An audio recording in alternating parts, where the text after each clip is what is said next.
요거는 이제 시간이 굉장히 가는데 제가 9시에 딱 마치겠습니다. 질문, 예, 그 다음에 질문 받겠습니다. 요건 인공위성 자료로요. 우리 연구실에서 2003년부터 봄, 여름, 가을, 겨울 3개월씩 봄에는 우리가 황사가 많이 오잖아요. 여름, 가을, 겨울. 그러면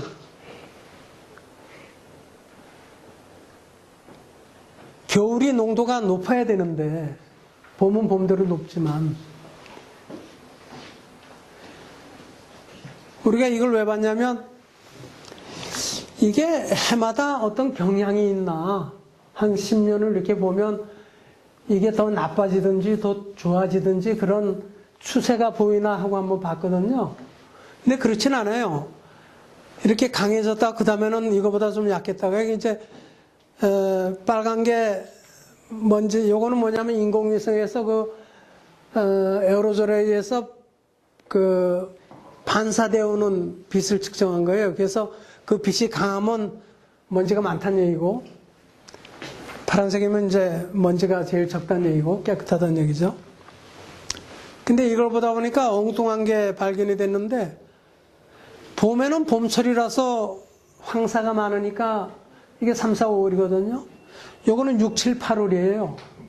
그러면 7월, 8월은 비 때문에 미세먼지 농도가 줄어들어야 되거든요. 근데 굉장히 농도가 높아요. 그 반사율이. 오히려 가을, 겨울보다 더 높아요. 여기도 보면 3, 4, 5, 3월달 그렇고 6월달이 오히려 제일 높아요. 더 시뻘겋죠? 7월, 8월 이제 점점 줄어들고 9월. 이걸 보니까 이게 왜 그런가 그러고 이제 그때 먼지들 사이즈 분포를 봤어요. 이게 고산, 안면, 북경, 일본, 시라하마. 여기를 보면 공통적으로 저게 나타나는데 6월달이 제일 높아요. 여기 베이징, 시라야마 다. 왜 높으냐면 일단 6월달은요. 우리가 6월 하순이면 장마가 시작하죠. 그죠? 장마 전에는 되게 날씨가 좋아요. 비가 잘 안 오고 고기압이에요. 그래서 고기압이니까 바람이 약해서 미세먼지가 그러니까 대기오염이 축적이 돼요. 많이. 축적이 되는데 여기 보시면 먼지 그 사이즈 분포를 보면 이게 1마이크론, 10마이크론 크기예요. 1마이크론 미만 1부터 10, 10마이크론보다 큰 거는 큰 먼지는 빨리 다 떨어진다 그랬잖아요. 그래서 큰 거는 별로 없어요. 황사가 올 때는 요게 봄. 황사가 여기 봄이거든요. 마치, 에이프릴, 메이. 봄에는 황사 때문에 2, 3, 4, 5 이 몇 마이크론 되는 먼지들이 많아져요. 작은 먼지는 별 차이가 없어요. 이 지역이 다 그래요. 다 황사 때는 그런데. 그러면 요거는 1월부터 12월까지 먼지 크기예요. 반경. 4월 달에 2마이크론 크기의 먼지가 제일 많다는 얘기예요. 반경이 2마이크론이니까 크기로 치면 4마이크론. 여기 황사 때 2, 3, 4마이크론. 2, 3, 4마이크론. 그 먼지가 제일 많고 5마이크론, 3마이크론 되는 먼지들이 갈수록 점점 농도가 옅어지는 거예요. 아까 요 전에 6월달이 제일 또 그 인공위성에서 측정했을 때 제일 시뻘겋잖아요. 6월달에. 6월달에 먼지가 여기가 또 피크가 있어요. 이게 이제 저걸로 생각하시면 돼요. 등고선, 우리 산의 등고선 높이 하듯이 미세먼지 농도가 높아지는 거예요. 점점. 여기가 제일 높고 6월달이 제일 높은데 6월 달에 먼지는 0.2 마이크론이에요. 요거는 황사처럼 큰 먼지가 아니라 지금까지 말씀드린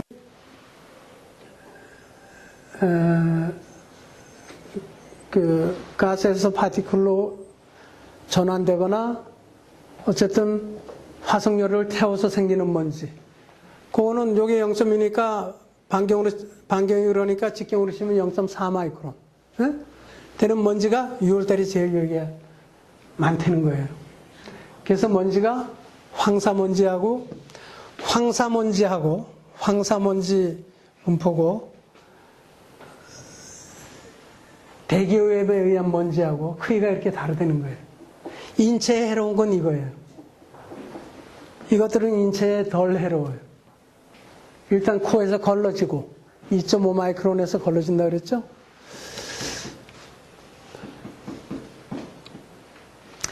이게 이제 환경부에서 내준 배출량 가지고 이 외국 사람이 한국의 이 배출량 자료를 이용한 건데, 에너지 발전소죠. 발전소 배출량. 산업체에서 36, 전체 퍼센트가. 그 다음에 트랜스포트, 수송. 에? 그러니까 수송이 13%밖에 안 되는데, 그 중에 경유차가 예를 들어서 아마 8%쯤 되는 걸로 산출이 됐나 봐요. 환경부의 그 배출량 조사에. 그러니까 서울시에 경유차 반으로 줄이면 4%밖에 안 줄을 거다. 근데 제가 받는 느낌은 그보다 훨씬 많이 줄을 거라는 생각이에요. 질산염이 대폭 줄을 테니까. 중국 영향, 중국에서 이게 미국까지 건너가요. 이거 인공위성에서 라이다 장치를 설치해가지고 쭉 따라가면서, 이게 라이다예요. 인공위성에서 측정한 라이다. 먼지층이 이렇게 가는 거예요. 가는 거를 쭉 나사에서 라이다로 측정한 건데, 이 라이다는 우리 여기도 우리가 갖고 있는 아까 라이다인데, 이걸 비행기에 실어가지고 측정을 한 거고, 이 라이다로 측정하면 미세먼지 층이 어디에 있는지 알아요. 이게 1km, 2km, 3km거든요. 미세먼지가 대개 1km 이내에 있다 그랬죠. 위로 올라가면서 이렇게 줄어드는데 2km 두께의 먼지층이 이렇게 지나가는 게 보여요. 이건 라이다로 프로파일링을 할 수 있기 때문에 알 수가 있어요. 그래서 보면 먼지층이 이렇게 4, 5km의 높이의 먼지층이 보이고 1km 높이의 먼지층이 이렇게 보이고, 이거는 먼지층이 아래만 있고 위에는 없는 경우고, 그 라이다로 이제 그런 게 측정이 되거든요. 그래서 고산에서 우리가 2008년도 올림픽 할 때 이런 무인 항공기를 가지고 측정을 했더니, 무인 항공기가 이렇게 해서 실제로 한 2.7m 밖에 안 돼요. 이 길이가. 요것만 보여드리면, 북경 쪽에서 먼지가 올 때 측정치고, 요거는 남서풍이 불 때예요. 남쪽에서 올 때고, 북경에서 올 때 이만큼. 요거는 블랙 카본 측정한 거거든요. 블랙 카본이 85 나노그램, 250 나노그램. 한 3배 더 크게 오는 거가 측정된 거고요. 이런 것들이 다 그 중국서 오는 거를 입증할 수 있는 거고요. 인공위성으로도 오는 게 이렇게 보이죠. 먼지층이. 저건 그냥 일반 사진이고요. 먼지가 오는 사진이고, 요거는 이제 분석한 거고, 라이다로 그때 온다는 게, 이게 금년 3월 달에 엿새 동안 계속 농도가 높았을 때 150까지 올라갔거든요. PM10이. PM2.5가. 노란 게 PM2.5인데, 그럴 때고 기상 상태고 바람이 어떻게 왔다는 거, 공기가 어떻게 왔다는 거 쭉 보여주는 거고요. 인공위성에서 보면 요게 서울의 먼지 농도하고 PM2.5 농도하고 측정치하고 인공위성 데이터를 분석한 거하고의 수치고 비교적 잘 맞아요.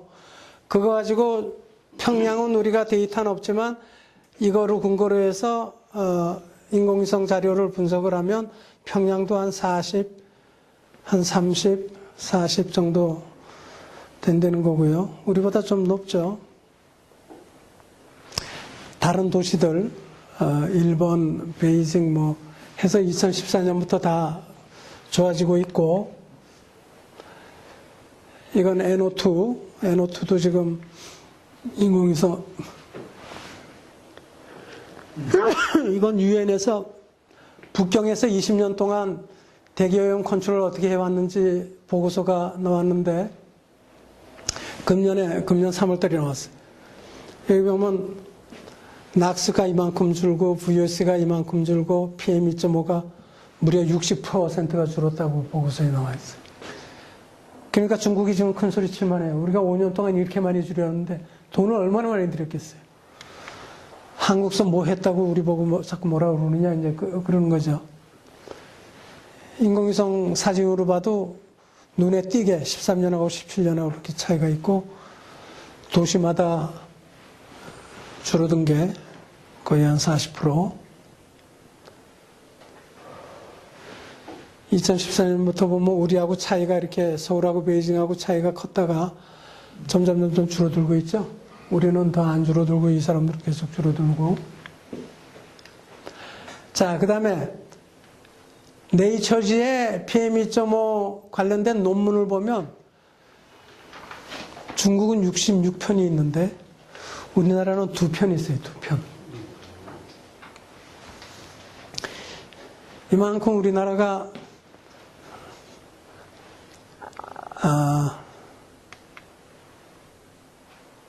과학을 경시하는 경향이 박정희 대통령 때 반짝 과학기술을 부흥시키고 그 이유는 지속적으로 계속 과학은 뒷전이에요. 우리나라 과학자들이 게을러서가 아니라 연구할 여건을 마련해 주지 못해서 그런 거죠. 우선 그 정부의 그 캐비넷을 봐도 장관들을 봐도 환경부하고 과기부 장관을 아무나 갖다 앉혀도 돼요. 환경부 장관은 그냥 여성 장관 하나 구색 맞추느라고 한 사람 앉히고 과학기술부 장관은 있으나 없으나 국무회의에 들어와서 할 얘기도 없고 아마 말할 순서도 안 올 거예요. 이게 참 안타까워요. 자, 이것도 지금 중국에서 온 영향을 쭉 요렇게 회색 바 있는 거는 중국 영향이라고 판정되는 거를 쭉 분석을 해봤더니 43, 41%, 61% 그때는 더 증가했다. 그런 기간에는 중국에서 올 때는 요거는 이제 모델 가지고 북한의 상하이, 산동반도, 베이징, 라이오닝, 그 다음에 북한, 네, 요 세 개는 중국의 기여도고, 까만 건 빼고, 초록색은 북한의 기여도고,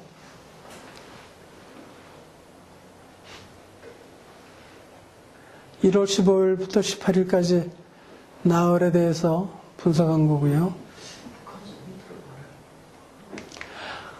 앞으로 북한이 이제 개발이 되면 북한도 이제 석탄 경제가 될 텐데 거기에 대기오염을 어떻게 미리 규제를 해야 할지 사전에 주변 국가들이 뭐 우리나라가 제일 역할을 크게 해야겠지만 철저히 대비를 해야 될 겁니다. 그래서 이게 많은 부분이 지금 불확실한데 원래는 심플해요. 화석연료를 안 쓰면 돼요.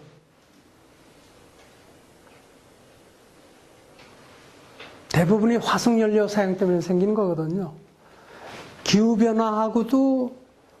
기후변화의 탄산가스도 화석연료에서 생기는 거고, 그래서 화석연료를 줄여야 되는데 우리나라 에너지 정책에 요즘 그렇게 가지는 못하고 있는 것 같아요. 그래서 긴 시간 얘기할 건 아니고 대책위원회에서 앞으로 뭐 이렇게 하겠다, 뭘 좋은 날짜를 늘리고 나쁜 일수는 줄이고 농도 줄이고 뭐 삭감 많이 하겠다 그러는데 과연 이렇게 해가지고 그렇게 될지 모르겠고요. 우리나라가 1인당 에너지 소비량이 세계에서 두 번째, 세 번째쯤 돼요. OECD 국가에 보면 미국이 6,800톤, 6.8톤 킬로그램이니까 1인당. OECD 평균이 4,000인데 우리가 5,400. 미국, 카나다 다음에 2016년도 데이터는 미국, 카나다 다음에 우리가 높고요. 독일, 일본, 영국보다 더 높아요, 우리가.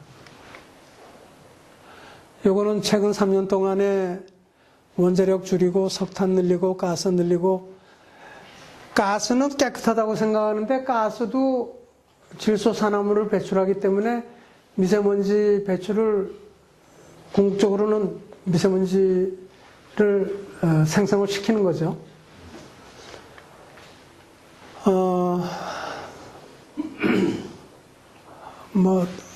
이제 다 비슷한 데이터고요. LNG도 낙수 배출량이 꽤 있으니까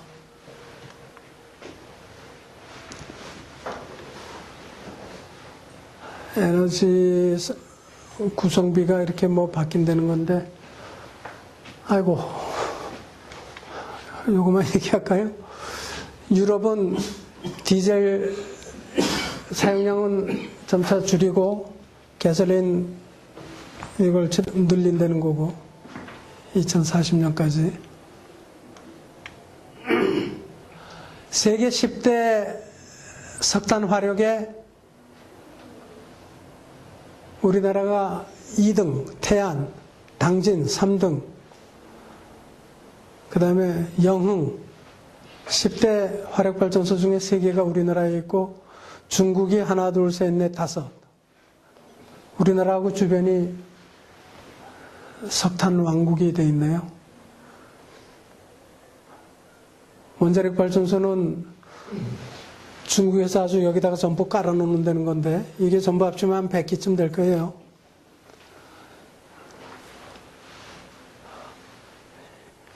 이것도 우리가 사전에 중국하고 사고 났을 때 어떻게 할 것인지 뭐 미리, 우리한테 피해가 올 게 뻔한데 대비를 해야 할 텐데, 이렇습니다.